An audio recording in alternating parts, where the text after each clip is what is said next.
ఈ నూతన సంవత్సరం నీవు దేవునితో ఈ తీర్మానం చేయగలవా? చేస్తే నీ జీవితం ధన్యమైపోతుంది. ఒక్కసారి ఇది విను. చచ్చిపోవాలి అనుకోవద్దు నాన్న. ఏమన్నా ఒక మాట పడలేవా? ఏమన్నా ఒక దెబ్బ తినలేమా? ఒక మాటతో, ఒక దెబ్బతోనే అంతా అయిపోయిందా? మాట అన్నవారు, దెబ్బ కొట్టినవారు తలదించుకునే రోజు చూడొద్దా? నువ్వు దేవుడు నీ తల పైకెత్తడం చూడొద్దా? దేవుని బలమైన కార్యాలను నువ్వు చూడొద్దా? నిన్ను తృణీకరించిన వారు, నిన్ను చూసి నవ్విన వారు సిగ్గుపడే రోజు నువ్వు చూడొద్దా? చూడాలంటే నువ్వు బతికుండాలి కదా. ఎందుకు నాన్న చనిపోవాలనుకుంటావు? ఎందుకమ్మా చచ్చిపోవాలనుకుంటావు? ఎందుకమ్మా పదే పదే చావు రావట్లేదు అని అంటావు? నిన్ను ప్రేమించి నీ కోసం చనిపోయిన యేసయ్య నీకున్నాడమ్మా. ప్రాణం కంటే నిన్ను ప్రేమించిన నా దేవుడు నీకు తోడుగా ఉన్నాడు. మరణాన్ని అపేక్షించొద్దా?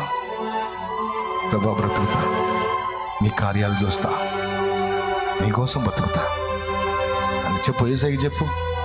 ఆ తప్పుడు ఆలోచన ఇంకా చేయనయ్యా అని చెప్పు. ఇంక అలాంటి ఆలోచనలు చేయనయ్యా అని చెప్పు. ఇంకెప్పుడు అలాంటి మాటలు పలకనయ్యా అని చెప్పు. నీకోసం బ్రతుకుతా ప్రభువా.